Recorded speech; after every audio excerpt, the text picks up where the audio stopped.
शिव के गणों के साथ खेल रहे हैं। थोड़े आश्चर्य का अनुभव करके माता पार्वती वापस उस कुटिया में जाकर देखते हैं तो वहां पर गणपति वैसे ही बंधे हुए उन्हें दिखाई देते हैं। आखिर परेशान होकर माता पार्वती कुटिया से बाहर आ जाती है और इस बार उन्हें हर जगह भगवान गणेश ही दिखाई देते हैं। कभी खेलते हुए, कभी भोजन करते हुए, कभी रोते हुए और कभी रस्सी से छूटने का प्रयास करते हुए। माता पार्वती फिर से कुटिया में जाते हैं और देखते हैं कि भगवान गणेश रो रहे हैं और बंधन से छूटने का प्रयास कर रहे हैं। यह देखकर माता पार्वती को उन पर स्नेह आ गया और उन्होंने शीघ्र ही गणपति भगवान को बंधन से मुक्त कर दिया। दर्शकों, ऐसी और एक कथा है जिसमें भगवान गणेश पाताल लोक के अधिपति बन गए और उसके बाद उन्होंने पाताल लोक का अधिपत्य शेषनाग को सौंप दिया।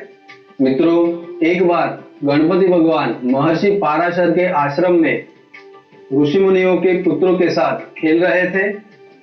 ऐसे में ही वहां पर नागलोक से कुछ नाग कन्याएं आई। उन्होंने गणेश को उनके साथ नागलोक में जाने का आग्रह किया। भगवान गणेश उनका आग्रह ठुकरा ना सके और नाग कन्याओं के साथ नागलोक में चले गए। वहां पर जाने के बाद नाग कन्याओं ने गणपति भगवान का उचित सत्कार किया, उनकी सेवा की। जब नागलोक के राजा वासुकी ने भगवान गणेश को देखा तब उन्होंने भगवान का उपहास करने के भाव से भगवान से बात करने लगे। भगवान का उपवास करने के भाव से वह गणपति भगवान के स्वरूप का वर्णन करने लगे। इस पर गणेश भगवान को क्रोध आ गया। उन्होंने वासुकी की फैन पर अपना पैर रखकर उसका मुकुट स्वयं धारण कर लिया। जब वासुकी के बड़े भाई शेषनाग को इस बात का पता चला तो वह गर्जना करते हुए नागलोक चले आए और कहने लगे कि ऐसी हिम्मत किसकी हुई है। जब उनके समक्ष भगवान गणपति आए तो उन्हें देखकर शेषनाग ने उनका अभिवादन किया और पाताल लोक का आधिपत्य उनका है ऐसा स्वीकार किया। इसके बाद भगवान गणेश ने पाताल लोक का आधिपत्य शेषनाग को दे दिया और वह स्वयं स्वर्गलोक चले गए।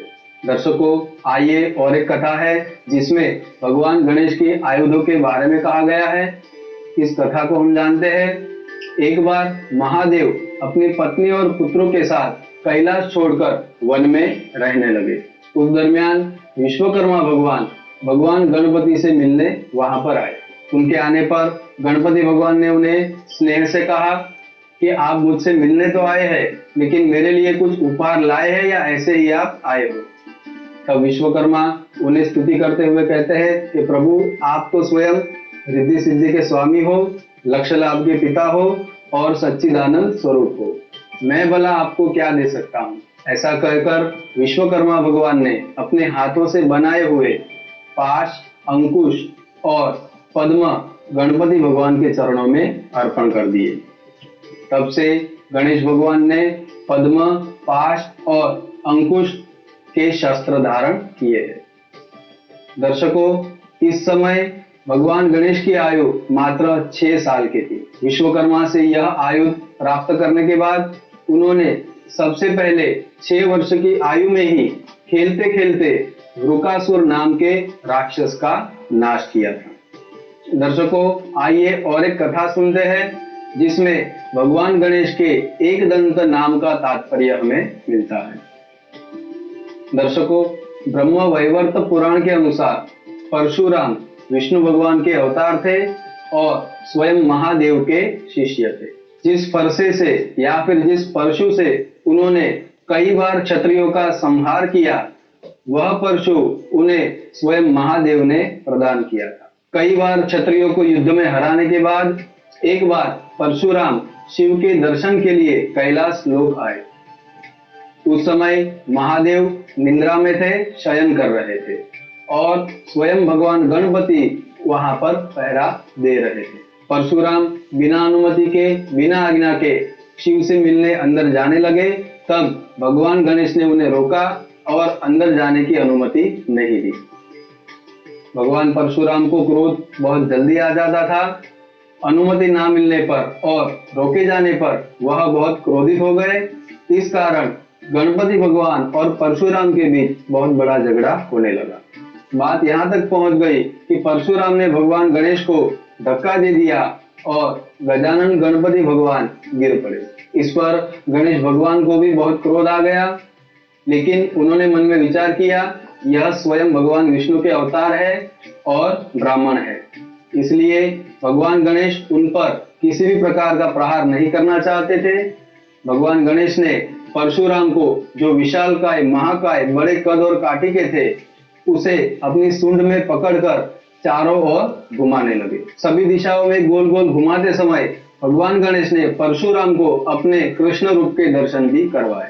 थोड़े समय तक उन्हें हवा में गोल गोल घुमाने के बाद गणपति भगवान ने परशुराम को छोड़ दिया। नीचे गिरने के बाद थोड़े समय तक परशुराम शांत रहे, लेकिन उनका क्रोध और भी बढ़ गया। अपने फरसे से, अपने परशु से उन्होंने गणपति भगवान पर प्रहार किया। इस समय गणपति भगवान ने विचार किया कि यह परशु, यह फरसा स्वयं मृत्युंजय महादेव, देवादिदेव महादेव का दिया हुआ है, इसका प्रहार कभी भी खाली नहीं जाना चाहिए। ऐसा सोचकर गणपति भगवान ने उस परशु का प्रहार अपने दांत के ऊपर ले लिया और परशु के प्रहार की वजह से गणपति भगवान का एक दांत टूटकर नीचे गिर गया।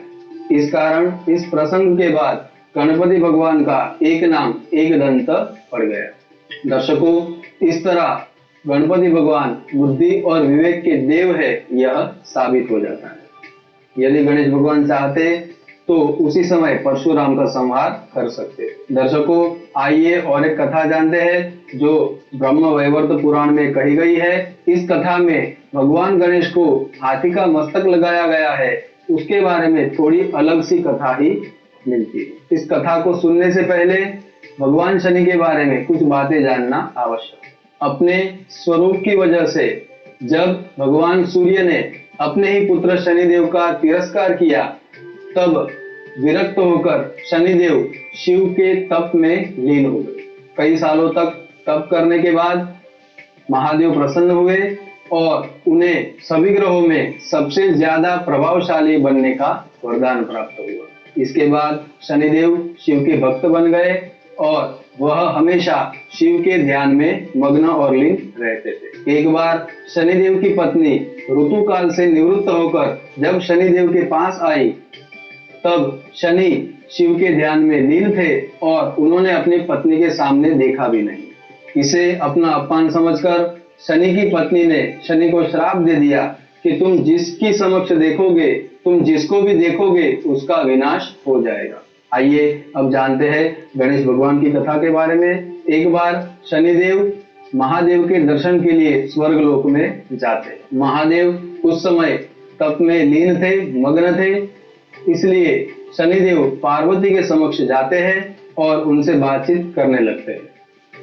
थोड़े समय के बाद जब पार्वती माता ने यह देखा कि शनिदेव किसी के भी समक्ष देख नहीं रहे, वह अपनी आंखें नीचे रखे हुए सबसे बातचीत कर रहे हैं, ऐसा देखकर माता पार्वती ने इसका कारण पूछा। कारण पूछने पर शनिदेव ने अपनी पत्नी द्वारा दिए गए श्राप के बारे में कहा। तब माता पार्वती ने कहा कि तुम मेरे पुत्र गणेश की ओर देखो, उसके मुख का तेज सभी दुखों को दूर करने वाला है। उसके दर्शन मात्र से ही प्राणी मात्र के सभी दुख दूर हो जाते हैं, सभी क्लेश दूर हो जाते हैं। ऐसी आज्ञा सुनने पर शनिदेव ना चाहते हुए भी तिरछी नजर से भगवान गणेश की मुख का दर्शन करते। थोड़े ही समय के बाद भगवान शिव अपने त्रिशूल से भगवान गणेश का मस्तक धड़ से अलग कर देते हैं और उसके ऊपर हाथी का मुख रखकर उन्हें फिर से पुनर्जीवित कर देते हैं।